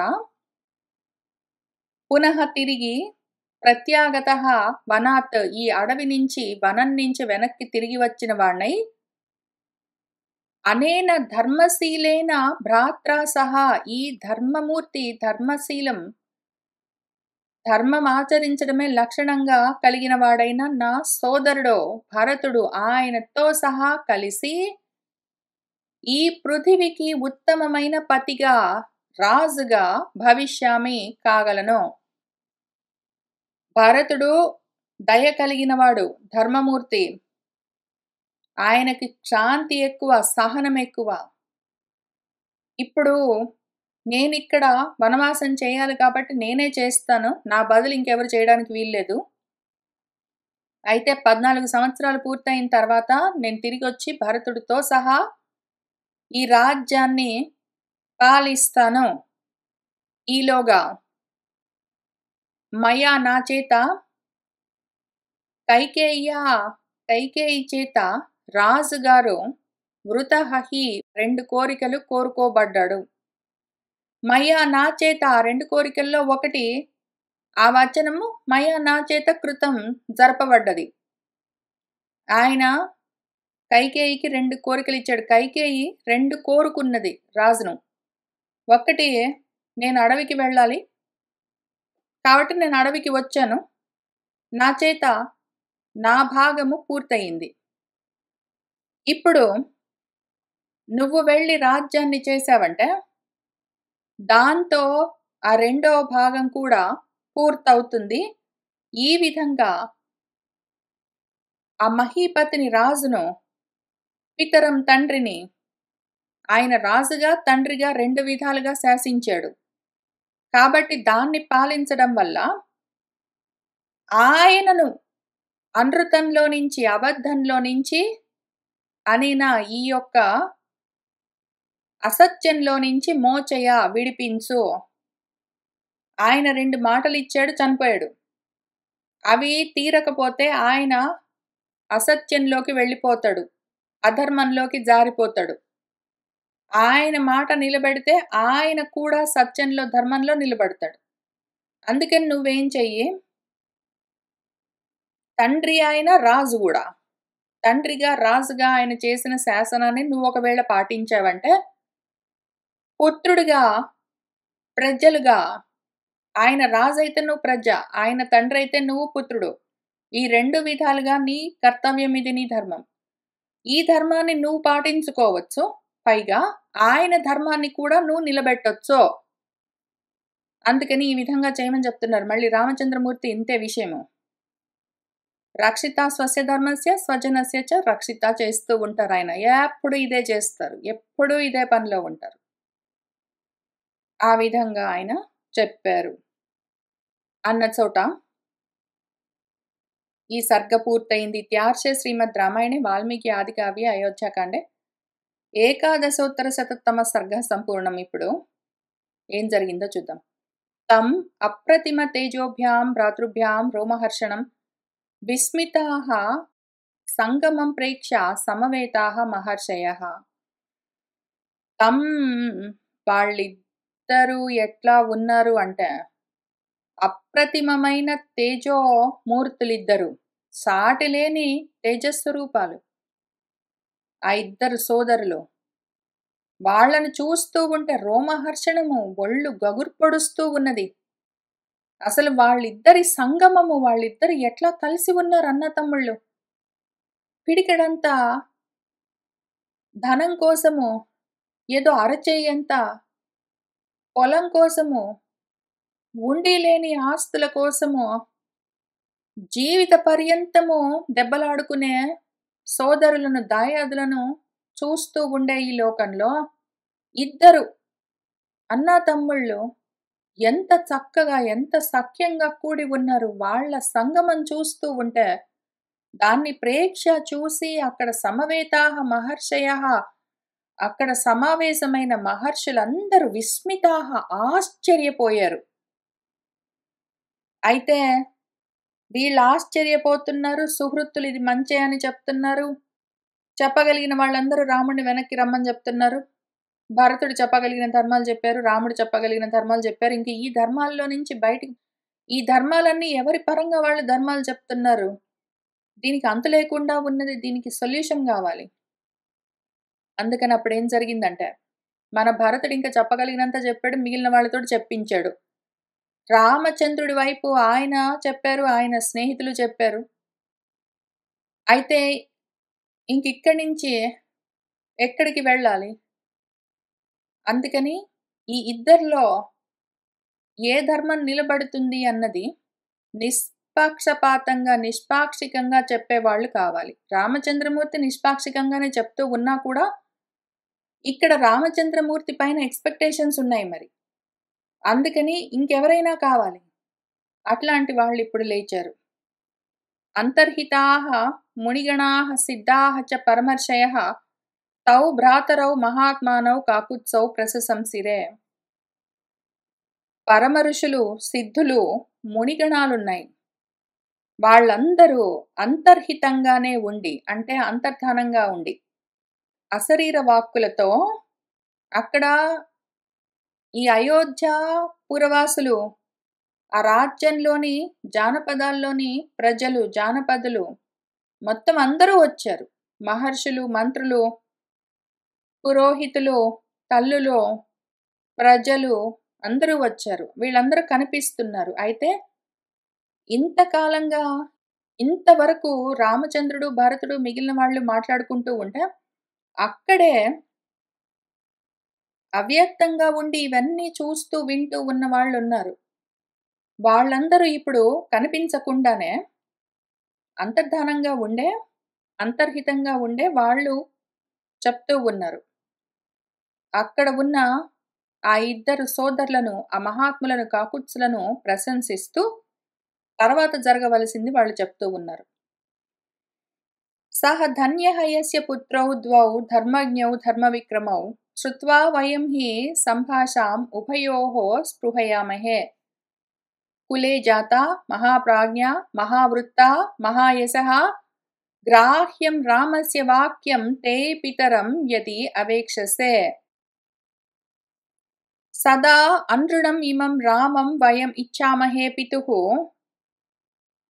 ఆనృణత్వాచ్చ కైకేయ్యాః స్వర్గం దశరథః గతః అని అన్నారు వాళ్ళు. వాళ్ళు ఏమన్నారంటే, ఆహా, సహా ఎవరైతే ఈ పుత్రులను కన్నాడో దశరథుడు, ఆయన ధన్యుడు. ఆయన ఈ ఇద్దరు పుత్రులు రాముడు, భరతుడు ధర్మం తెలిసిన వాళ్ళు, ధర్మజ్ఞానం కలిగిన వాళ్ళు, ధర్మజ్ఞులు. ధర్మ పరాక్రమం కలిగిన వాళ్ళు, ధర్మాన్ని అంత పూర్తిగా ఆచరించేవాళ్ళు, వీళ్ళ మాటలను, ఈ సంభాషణను, ఉభయోః సంభాషాం, వీళ్ళు ఉభయులు మాట్లాడుకుంటూ ఉన్న ఈ సంభాషణను శ్రుత్వా విని, మేము స్పృహయామహే, ఆశ్చర్యపోతూ ఉన్నాము, చాలా సంతోషిస్తూ ఉన్నాము. అయితే ఓ భరత, కులే జాత, ఇటువంటి కులంలో జన్మించినవాడా, మహాప్రాజ్ఞుడా, మహావృత్త, గొప్ప నడవడి, ఆచరణ కలిగినవాడా, మహాయశోమూర్తి, యది ఒకవేళ నువ్వు పితరం అవేక్షసే, నీ తండ్రి గురించి చూస్తూ ఉన్నావంటే మాత్రము రామస్య వాక్యం గ్రాహ్యం, రాముడు చెప్పిన మాటను వినవలసి ఉంటుంది. నీ తండ్రిని చూసుకోవాలంటే నీ అన్నయ్య మాట వినాలి. అంటే మీ నాన్న ముఖం చూసి ఆయన కోసం నువ్వేదైనా చేయదలుచుకుంటే మాత్రం రాముడు చెప్పినట్టు వినవలసి ఉంటుంది అని వాళ్ళు చెప్పారు. చెప్పి వాళ్ళు ఏమన్నారంటే, ఈ రాముడు సదా ఎప్పుడు తండ్రికి పితుహు అన్రుణం, తండ్రి రుణం తీర్చుకున్నవాడై ఉండాలి అని మేము ఇచ్చామహే, కోరుకుంటూ ఉన్నాము. దశరథుడు పైగా ఆయన కూడా కైకేయికి రుణపడి ఉన్నాడు. కైకేయికి మాట ఇచ్చాడు. ఇప్పుడు ఆయన ఇచ్చిన ఆ మాటను రాముడు నెరవేర్చాడు కాబట్టి కైకేయికి ఇచ్చిన మాటను నిలబెట్టుకున్నాడన్న విధానంతో ఆ రుణంలో నుంచి బయటపడ్డాడు. దశరథుడు కైకేయికి ఒక మాట ఇచ్చాడు, రాముడు అడవికి వెళ్ళాలి, నీకు రాజ్యం కావాలి అని. రాముడు అడవికి వెళ్ళేసరికి రాముడు తండ్రి రుణం తీర్చుకున్నాడు, పైగా దశరథుడు కైకేయి రుణం తీర్చుకున్నాడు. అందుకనే ఆయన స్వర్గానికి గతః వెళ్ళాడు. ఒకవేళ ఇప్పుడు దశరథుడు ఇంకో మాట కూడా ఇచ్చాడు కైకేయికి, నువ్వు రాజ్యం చేస్తానని. నువ్వు ఒకవేళ రాజ్యాన్ని స్వీకరించకపోతే కైకేయి రుణంలో నుంచి ఆయన జారిపోతాడు, కాబట్టి స్వర్గంలో నుంచి జారుతాడు. రాముడైతే ఆయన రుణాన్ని తీర్చుకున్నాడు, మాకదే కావాలి. ఇప్పుడు నీ గురించి నువ్వు చూసుకో, రాముడు చెప్పినట్టు చెయ్యి. తండ్రి గురించి నువ్వు చూస్తున్నావంటే మాత్రం యది పితరం అవేక్షసే, ఆయన ఒకవేళ నువ్వు రాముడు చెప్పినట్టు వినకపోతే స్వర్గంలో నుంచి జారిపోతాడు. ఎందుకంటే కైకేయికి రుణపడిపోతాడు. కైకేయికి ఇచ్చిన మాట తీరదు కాబట్టి ఆయన రుణపడిపోతాడు, జారిపోతాడు. తండ్రి గురించి నువ్వేమైనా చేయదలుచుకుంటే మాత్రం రాముడు చెప్పినట్టు చేయవలసి ఉంటుంది అని వాళ్ళు చెప్పారు. ఏతావత్ ఉక్త్వా వచనం గంధర్వాః సమహర్షయః రాజర్షయః చయేవ తదా సర్వే స్వాం స్వాం గతిం గతాః. ఏతావత్ ఉక్త్వా, ఈ విధంగా చెప్పి, ఇంత మాత్రమే చెప్పారు వాళ్ళు, ఇంతే చెప్పారు. చెప్పి ఆ గంధర్వులు, మహర్షులు వాళ్ళందరూ కలిసి, ఆ రాజర్షులందరూ తదా ఇంకప్పుడు వారి వారి గతిం, వారి వారి మార్గంలో వాళ్ళు వెళ్ళిపోయారు. ఇంకైపోయింది. వాళ్ళు చెప్పదలుచుకుంది చెప్పారు, వెళ్ళిపోయారు, ఇంకంతే. వాళ్ళు చెప్పదలుచుకుంది చెప్పి కూడా ఇంకా అక్కడే ఉండి వీళ్ళు దాన్ని ఇంకా ఆచరిస్తున్నారా లేదా అని చూసి, చెయ్యకపోతే మళ్ళీ చెప్పి ఇవన్నీ ఎందుకు చేస్తారు వాళ్ళు? అటు సైడ్ నుంచి ఇటు సైడ్ నుంచి మొత్తం వాదోపవాదాలన్నీ విన్నారు, మొత్తం పూర్తిగా సంభాషణ విన్నారు. వాళ్ళు చెప్పదలుచుకుంది తీర్పులాగా చెప్పారు, ఇంక వాళ్ళు వెళ్ళిపోయారు. మన రామచంద్రమూర్తి ఏం చేశారంటే, హ్లాదితహత్తేన వాక్యేన శుభేన శుభదర్శనః రామః సంహృష్టవదనః తాన్ ఋషీన్ అభ్యపూజయత్. తేన శుభేన వాక్యేన, ఆ మంగళకరమైన మాటలను విని మన మంగళమూర్తి రామచంద్రమూర్తి శుభదర్శనుడు హ్లాదితః ఎంతో ఆనందించాడు. ఇంకా తర్వాత మన రామచంద్రమూర్తి సంహృష్టవదనః, ఆయన ముఖమంతా సంతోషంతో వికసించింది. తాన్ ఋషీన్, ఆ ఋషులకు మనసులోనే అభ్యపూజయత్, నమస్కారం చేసుకున్నారు. ఇంకా వాళ్ళు అశరీరవాణిగా చెప్పిన ఆ మహర్షుల మాటలు విని రామచంద్రమూర్తి ఎంత సంతోషించారో భరతుడు అంత భయపడ్డాడు. ఎందుకు అంటే భరతుడికి వాళ్ళు రాముడు చెప్పినట్టు విను అని చెప్పారు అంటే, భరతుడు చేస్తూ ఉన్నది తప్పు అని భరతుడికి అర్థమయ్యి భయపడ్డాడు పాపం భరతుడు. త్రస్తగాత్రః తు భరతః సహ వాచా సజ్జమానయ కృతాంజలిః ఇదం వాక్యం రాఘవం పునః అబ్రవీత్. మన భరతుడు సహా త్రస్తగాత్రః, ఆయన శరీరం భయంతో వణుకుతూ ఉన్నది. సజ్జమానయ వాచా, మాటలు కూడా తడబడుతూ ఉంటే, కృతాంజలిః, చేతులు కట్టుకుని నమస్కారం చేస్తూ రాఘవుడితో రామచంద్రమూర్తితో పునః మళ్ళీ తిరిగి ఇదం వాక్యం అబ్రవీత్, ఈ మాటలు చెప్తూ ఉన్నాడు మళ్ళీ రాముడితో. ఆయన ఏమంటున్నాడంటే, రాజధర్మం అనుప్రేక్ష కులధర్మ అనుసంతతిం కర్తుమర్హసి కాకుత్సా మమ మాతుః చ యాచనాం రక్షితుం సుమహత్ రాజ్యమహమేకః తు న ఉత్సహే పౌరజానపదాంశ్చాపి రక్తాన్ రంజయితుం తథా. ఓ కాకుత్స అన్నయ్య, రాజధర్మం అనుప్రేక్ష, రాజధర్మాన్ని చూడు, కులధర్మాలను అనుసంతతిగా వస్తూ ఉన్నవి, సనాతనంగా శాశ్వతంగా పరంపరగా వస్తున్న మన కులధర్మాన్ని చూడు, రాజధర్మాన్ని చూడు. వాటిని చూసే చెప్తున్నాను అన్నయ్య. నేను చెప్పిన విధంగా, నేను అడిగిన విధంగా ఈ రాజ్యాన్ని నువ్వే కర్తుమర్హసి, నువ్వే చెయ్యవలసి ఉన్నది.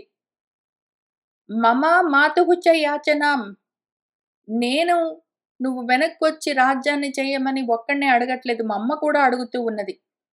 నేను యాచిస్తున్నాను, మా అమ్మ యాచిస్తున్నది, మా మాట విను. కులధర్మాలను సనాతనంగా మన వంశంలో పరంపరగా వస్తున్న కులధర్మాలను చూడు, రాజధర్మాన్ని చూడు. జ్యేష్ఠుడు పెద్దవాడే రాజు అవ్వాలి, మా మాట వినన్నయ్య. పైగా ఈ సుమహత్ రాజ్యం, ఇంత రాజ్యాన్ని అహం ఏకః, నేనొక్కడినే రక్షితుం, రక్షించడానికి నా ఉత్సహే, నాకు ధైర్యం చాలట్లేదు అన్నయ్య. పైగా ఈ పౌర జానపదులందరినీ రక్తాన్, రక్తితో అనురాగంతో రంజయితుం నా ఉత్సహే, నేను ప్రజానురంజకంగా పాలించడానికి, రాజ్యాన్ని రక్షించడానికి, ఒక్కడినే చేయడానికి నాకు ఉత్సాహం లేదన్నయ్య. చేసే ధైర్యం చాలట్లేదు, చెయ్యలేను. రాజ్యాన్ని రక్షించలేను ఒక్కడినే, ప్రజలను ప్రజానురంజకంగా పాలించలేను. నా మాట విను, అమ్మ మాట విను, మన కుల ధర్మాన్ని చూడు, రాజధర్మాన్ని చూడని మళ్ళీ అదే చెప్తూ ఉన్నాడు ఆయన. జ్ఞాతయః చ హి యోధాః చ మిత్రాణి సుహృదః చ నః త్వాం ఏవ ప్రతివీక్షంతే పర్జన్యమివ కర్షకాః. ఈ జ్ఞాతులు, మన బంధువులందరూ, యోధులు, సైనికులు, మొత్తం సైన్యమంతా, మన మిత్రులందరూ, నః సుహృదః, మన సుహృత్తులందరూ, ఏదో కర్షకులు, వ్యవసాయదారులు పర్జన్యం కోసం, మబ్బుల కోసం, మేఘాల కోసం, వర్షాల కోసం ఎట్లా ఎదురు చూస్తారో అట్లా త్వాం ఏవ ప్రతివీక్షంతే, నీ కోసం ఎదురు చూస్తూ ఉన్నారన్నయ్య. వ్యవసాయం చేసేవాళ్ళు, కర్షకులు మేఘాల కోసము ఎదురు చూస్తూ ఉన్నట్టు ప్రజలందరూ నీ కోసం ఎదురు చూస్తూ ఉన్నారు. ఇదం రాజ్యం మహాప్రాజ్ఞ స్థాపయ ప్రతిపద్యహి శక్తిమాన్ అసి కాకుత్స లోకస్య పరిపాలనే. ఓ కాకుత్స అన్నయ్య, ఈ లోకాన్ని, ఈ రాజ్యాన్ని పాలించడానికి, జనాలను పాలించడానికి శక్తి కలిగిన వాడివి నువ్వు. ఓ మహాప్రాజ్ఞుడా, ఈ విషయం ఆలోచించు. ఇదం రాజ్యం ప్రతిపద్య, ఈ రాజ్యాన్ని నువ్వే పుచ్చుకుని స్థాపయ, దాన్ని నిలబెట్టు, దాన్ని నువ్వే రక్షించు. రాజ్యాన్ని రక్షించు, జనాన్ని పాలించు. నేను చెయ్యలేని పనులు వాళ్ళందరూ కూడా నీకోసమే చూస్తూ ఉన్నారు అని చెప్పాడు ఆయన మళ్ళీ. ఇంకా ఇత్యుక్త్వా న్యపతద్భ్రాతుః పాదయోః భరతః తదా భృశం సంప్రార్థయామాస రామం ఏవ ప్రియం వదః. మన ప్రియంవదుడు అదే పనిగా తదా, ఇంకప్పుడు భ్రాతుః పాదయోః, అన్నగారి పాదాల దగ్గర న్యపతత్, చతికిలబడ్డాడు. ఇతి ఉక్త, ఇట్లా చెప్తూ ఈ మాటలంటూ ఆయన రామచంద్రమూర్తి పాదాలు గట్టిగా పట్టుకున్నాడు. అక్కడే కూలబడ్డాడు. భృశం ఇంక మాటి మాటికి ఇదే పనిగా ఆయనను రాముణ్ణి సంప్రార్థయామాస ఇంక అదే పనిగా ప్రార్థిస్తున్నాడు. "అన్నయ్య రా అన్నయ్య, వెళ్దామన్నయ్య, నేను చేయలేనన్నయ్య. అందరు నీ కోసం చూస్తున్నారు. నా మాట విను, అమ్మ మాట విను" అని ఇంక అదే చెప్తున్నాడాయన. తం అంకే భరతం కృత్వా రామః వచనం అబ్రవీత్. శ్యామం నళినపత్రాక్షం మత్తహంసస్వరం స్వయం. ఇంకా మన రామచంద్రమూర్తి తం భరతం ఆ భరతుణ్ణి లేపాడు. శ్యామం నళినపత్రాక్షం ఈయన కూడా నల్లగా ఉన్నాడు. నల్లటి కల్వపూల వంటి పెద్ద పెద్ద కన్నులతో ఉన్నాడు. మత్తెక్కి ఉన్న హంసలలాగా ఉన్నది ఆయన స్వరము. ఆయన అదే పనిగా మాట్లాడుతూ ఉంటే, ఏడుస్తూ ఉంటే, ప్రార్థిస్తూ ఉంటే ఆయన్ని లేపాడు. లేపి స్వయంగా ఆయనే అంకేకృత్వ పక్కనే కూర్చోబెట్టుకుని రాముడు ఈ మాటలను చెప్తూ ఉన్నాడు. రామచంద్రమూర్తి ఏమంటున్నారంటే, ఆగతా త్వాం ఇయం బుద్ధిః స్వజా వైనైకీచయా భృశం ఉత్సహసే తాత రక్షితుం పృథివీం అపి అమాత్యైః చ సుహృద్భిః చ బుద్ధిమద్భిః చ మంత్రిభిః సర్వకార్యాణి సమ్మంత్ర్య సుమహంతి అపి కారయ. లక్ష్మీః చంద్రాత్ అపేయాత్ వా హిమవాన్ వా హిమం త్యజేత్ అతీయాత్ సాగరః వేళాం న ప్రతిజ్ఞాం అహం పితుః. కామాత్ వా తాత లోభాత్ వా మాత్రా తుభ్యం ఇదం కృతం న తత్ మనసి కర్తవ్యం వర్తితవ్యం చ మాతృవత్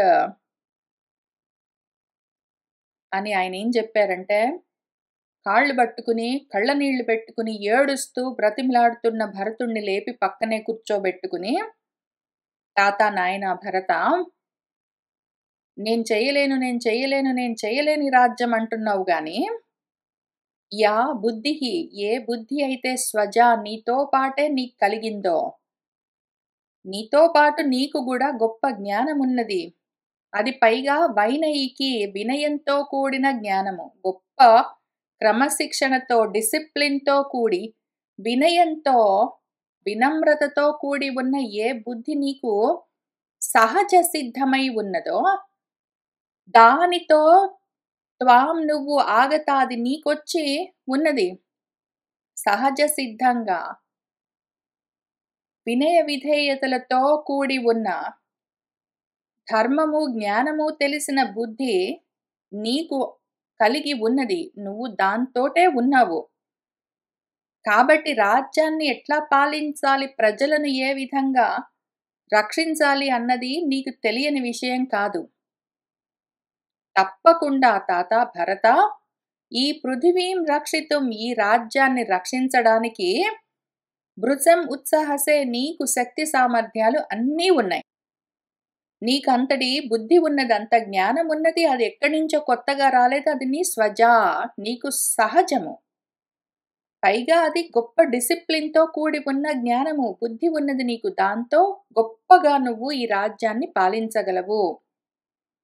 నువ్వేం చెయ్యి అంటే, అమాత్యైః అమాత్యులతో, సుహృద్భిః నీ సుహృత్తులతో, బుద్ధిమద్భిః మంత్రిభిః బుద్ధిమంతులైన జ్ఞానులైన మంత్రులతో కలిసి సమ్మంత్ర్య చక్కగా ఆలోచనలు చేస్తూ, నువ్వు ఒక్కడివే కూర్చొని నిర్ణయాలు చేయడం కాదు. ఇంతకు ముందు ఏ విధంగా ఆలోచనలు చేయాలి, ఏ విధంగా పనులు చక్కబెట్టాలి అని 100వ 100వ సర్గలో ఆయన చాలా సుదీర్ఘంగా చెప్తూ వచ్చారు రామచంద్రమూర్తి. వాటిని మనము రాజ్యధర్మాలుగా, ఆత్మధర్మాలుగా 2 విధాలుగా చూసుకుంటూ వచ్చాము. కాబట్టి రాజుగా ఎట్లా ఉండాలో అని చెప్తూ ఉన్న సమయంలో మంత్రులతో, సుహృతులతో, అమాత్యులతో కూడి చక్కగా ఆలోచనలు చేసి ఆ మంత్రాంగంతో సర్వకార్యాలని ఎట్లా పూర్తి చేయాలని చెప్తూ వచ్చారు. నువ్వు అవన్నీ చేయగలవు. నీకు తెలుసు, అదంతా తెలిసి ఉన్నవాడివి. సుమహంతి అపి ఎంత పెద్ద కర్మలైనా సరే కారయ నువ్వు చేయగలవు, చెయ్యి. నేనేం చేస్తానో చెప్తాను విను. కావాలంటే చంద్రాత్ చంద్రుణ్ణి వీడి దాని లక్ష్మీ కళలు అపేయాత్వా తొలగిపోయినా సరే, చంద్రుణ్ణి వీడి చంద్ర కళలు తొలగిపోయినా సరే, హిమవంతుడు తన హిమాన్ని వదిలిపెట్టేసినా సరే, సాగరాలన్నీ వేళలను అంటే చెలియలి కట్టలను దాటినా సరే, నేను మాత్రం తండ్రికిచ్చిన ప్రతిజ్ఞలో నుంచి పక్కకు జరగను. చంద్రుడికి తన కళ తప్పినా పర్వాలేదు. హిమవంతుడికి హిమవత్ పర్వతాలకు మంచు లేకుండా పోయినా సరే, సముద్రాలన్నీ హద్దులు దాటినా సరే, నేను మాత్రం మాట తప్పను. నువ్వేం చేస్తావంటే, భరత, తాత, నాయనా, కామాత్వా కామంతోటో, లోభాత్వా లోభంతోటో, అమ్మ ఏదో తుభ్యం నీకోసము కృతం చేసింది. ఆమె ఈ రాజ్యాన్ని నీకు ఇవ్వాలని చాలా తాపత్రయపడ్డది, తల్లిగా కోరుకున్నది. అందుకోసం నేను అడవికి వెళ్ళాలి, నీకు రాజ్యం కావాలని అడిగింది. ఆమె కామంతోటే చెయ్యని, లోభంతోటే చెయ్యని, ఏదైనా సరే నీ మీద ప్రేమతో చేసింది, నీ కోసం చేసింది. దీన్ని నువ్వు మనసిన కర్తవ్యం మనసులో పెట్టుకోకు, ఆమె మీద పగ పెంచుకోకు. మాతృవత్ తల్లిలాగా ఆమెను అదే విధంగా నువ్వు గౌరవించు. ఆమె పట్ల నువ్వు తల్లిగానే ప్రవర్తించవలసి ఉన్నది. ఆమె ఇట్లా చేసింది అని మనసులో పెట్టుకోకు. నీకోసం చేసింది, ఏ కారణానికి చేసినా సరే నీకోసం చేసిందామె అని చెప్తూ ఉన్నారు. ఏవం బ్రువాణం భరతః కౌసల్యాసుతం అబ్రవీత్ తేజసా ఆదిత్య సంకాశం ప్రతిపచ్చంద్ర దర్శనం. ఏవం ఈ విధంగా బ్రువాణం చెప్తూ ఉన్న కౌసల్య సుతుడితో, రామచంద్రమూర్తితో మన భరతుడు ఈ విధంగా అబ్రవీత్ అంటూ ఉన్నాడు. మన రామచంద్రమూర్తి ఎట్లా ఉన్నారు? తేజస్సు చేత ఆదిత్యుడితో సమానంగా ఉన్నారు. ఆయన ఆదిత్యుడిలాగా ప్రకాశిస్తూ ఉన్నారు రామచంద్రమూర్తి. అయితే ఆదిత్యుడు సూర్యుడిలాగా తపింప చెయ్యట్లేదు, చంద్రుడిలాగా చల్లగా ఉన్నారు. అది కూడా ప్రతిపచ్చంద్రుడిలాగా, పాడ్యమి నాటి చంద్రుడిలాగా ఎంత స్వచ్ఛంగా, ఎంత నిర్మలంగా, ఎంత చల్లగా ఉన్నారో. సూర్యుడిలాగా ప్రకాశిస్తూ కూడా చంద్రుడిలాగా చల్లగా ఉన్నారు. అటువంటి రాముణ్ణి చూస్తూ భరతుడు ఏమంటున్నాడంటే, అన్నయ్య, అధిరోహ్య ఆర్య పాదాభ్యాం పాదుకే హేమభూషితే ఏతే హి సర్వలోకస్య యోగక్షేమం విధాస్యతః. ఆర్య, అన్నయ్య, హేమభూషితే పాదుకే, బంగారంతో తయారు చేసిన ఈ పాదుకలను పాదాభ్యాం నీ పాదాలతో అధిరుహ్య ఎక్కు. ఏతే ఇవే ఈ సర్వలోకానికి యోగక్షేమాన్ని అంటే మొత్తం మన అయోధ్య నగరానికి యోగాన్ని, క్షేమాన్ని విధాస్యతః కలిగిస్తాయి అని ఆయన అడిగాడు. సహ అధిరుహ్య నరవ్యాగ్రహ పాదుకే హి అవరుహ్య చ ప్రాయచ్చత్ సుమహాతేజాః భరతాయ మహాత్మనే. సహ నరవ్యాగ్రహ రామచంద్రమూర్తి ఆ పాదుకలను అధిరుహ్య ఎక్కారు, మళ్ళీ అవరుహ్య దిగారు. ఒక్కసారి ఆ చెప్పులు వేసుకున్నారు, ఇంకా దిగారు. తర్వాత మహాతేజోమూర్తి, సుమహాతేజోమూర్తి భరతుడికి, ఆ మహాత్ముడికి ఆ పాదుకలను ప్రాయశ్చిత్ ఇచ్చారు. పాదుకలు అక్కడ బంగారు పాదుకలు పెట్టి, అన్నయ్య వీటి పైకి ఒకసారి ఎక్కి దిగు అని చెప్తే ఆయన ఎక్కి దిగారు.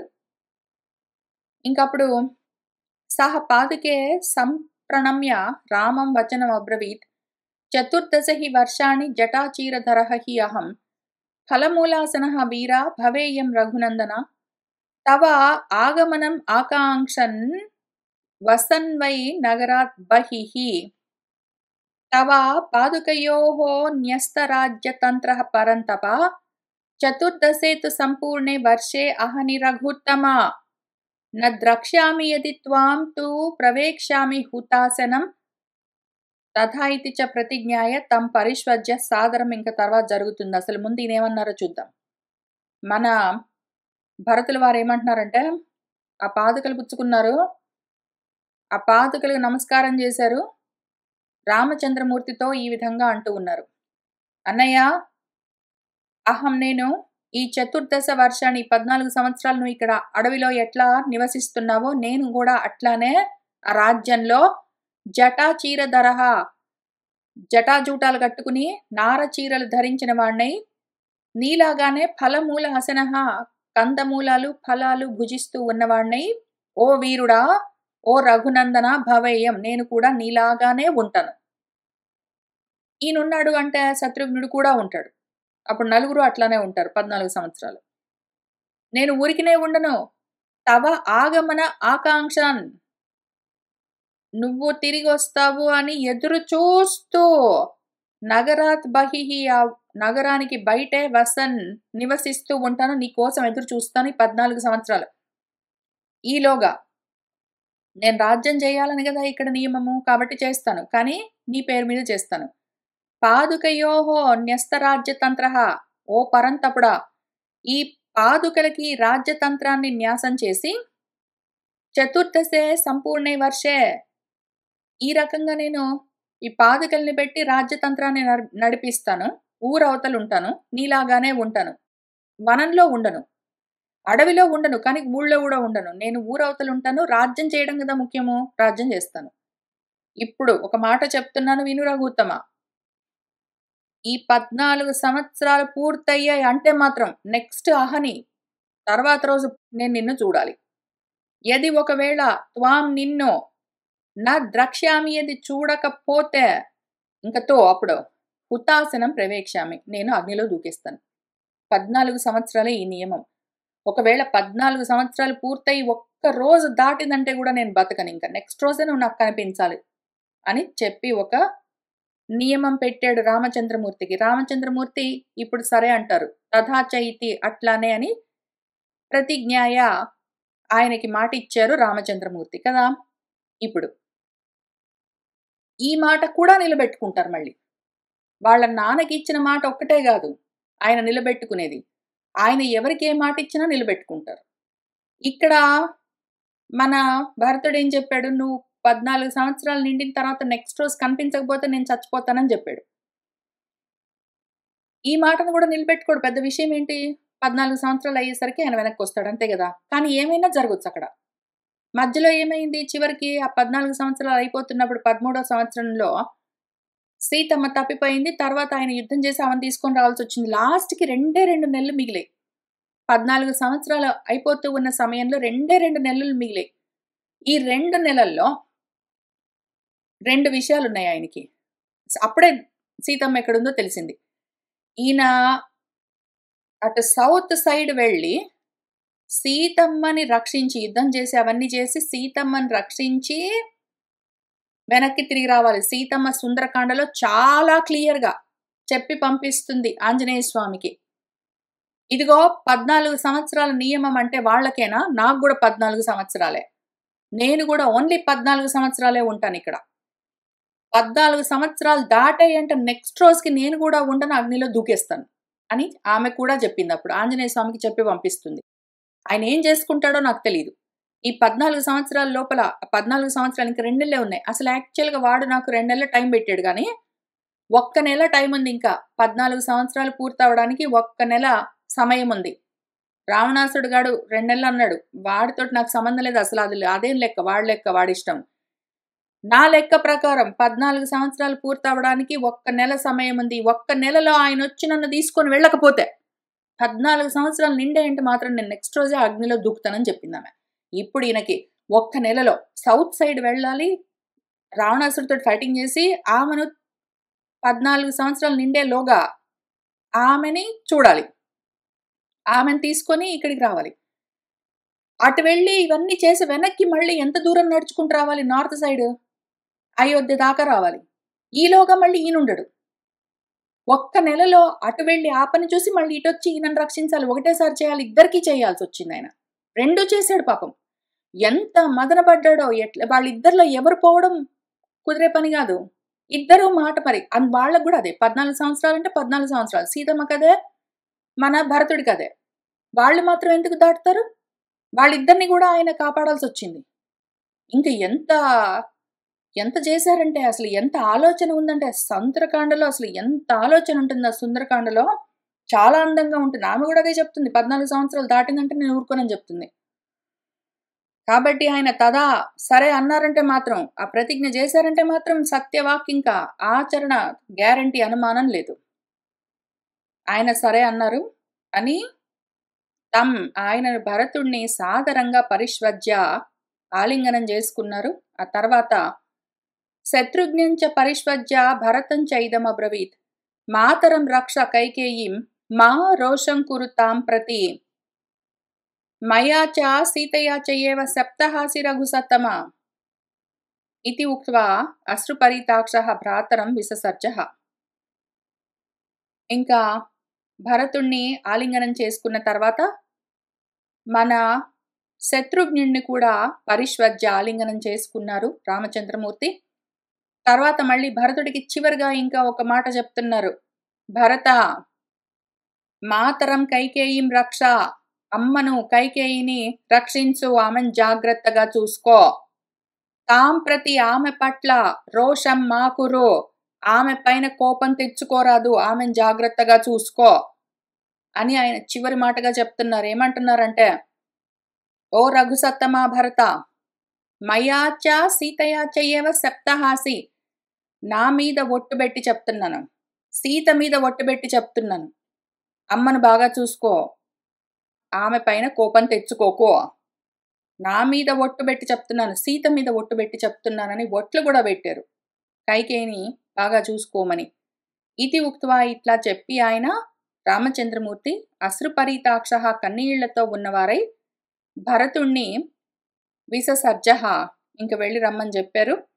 ఆ తర్వాత సహ పాదుకేతే భరతః ప్రతాపవాన్ స్వలంకృతే సంపరిపూజ్య ధర్మవిత్ ప్రదక్షిణం చయేవ చకార రాఘవన్ చకారతే చ ఉత్తమ నాగమూర్ధని.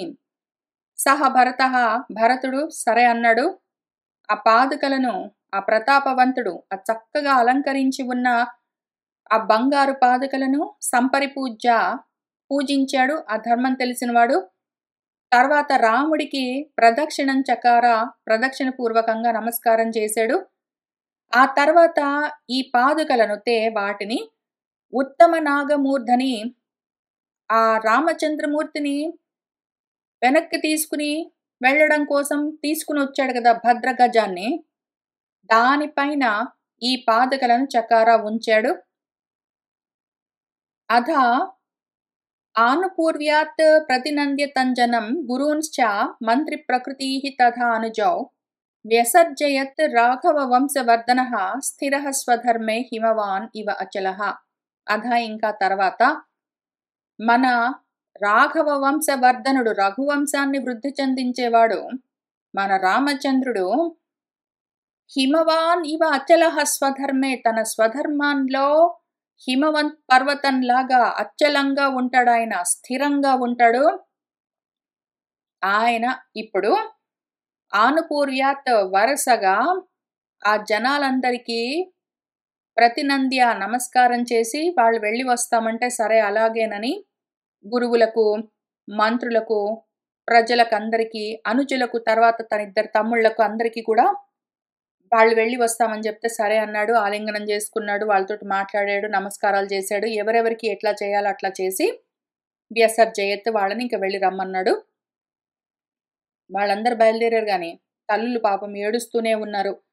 తమ్మాతరః బాష్పగృహీత కంచః దుఃఖేన నా అమంత్రయితుం హి సేకుః సహ తు ఏవ మాతృః అభివాద్య సర్వాః రుదన్ కుటీం స్వాం ప్రవివేశ రాఘవః. బాష్పగృహీత కంచః, కన్నీళ్లతో బొంగురుబోతూ ఉన్న గొంతులతో ఉన్నారు తల్లులందరూ. వాళ్ళు ఏడుస్తున్నారు, మాటలు పెగలట్లేదు, కన్నీళ్లతో ఉన్నారు. దుఃఖంతో వాళ్ళు ఆమంత్రయితుం న సేకుః, వెళ్ళొస్తామని చెప్పడానికి వాళ్ళకి చేత కావడం లేదు. ఇంకా రామచంద్రమూర్తే సహతు ఏవ, ఆయనే సర్వాహ మాతృకు అభివాద్య, తల్లులందరికీ నమస్కారం చేశాడు మన రాఘవుడు రామచంద్రమూర్తి. రుదన్, ఆయనే ఏడుస్తూ ఇంకా స్వాం కుటీం ప్రవివేశ, ఆయన ఇంట్లోకి ఆయనే వెళ్ళిపోయాడు.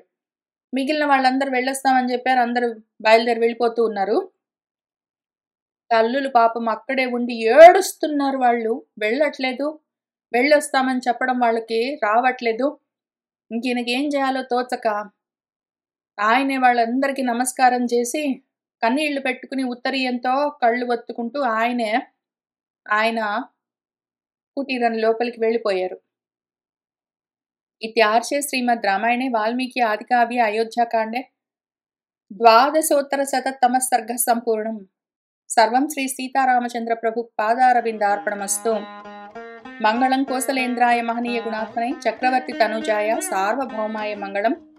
వేద వేదాంత వేద్యాయ మేఘశ్యామళమూర్తయే పుంసాం మోహన రూపాయ పుణ్యశ్లోకాయ మంగళం.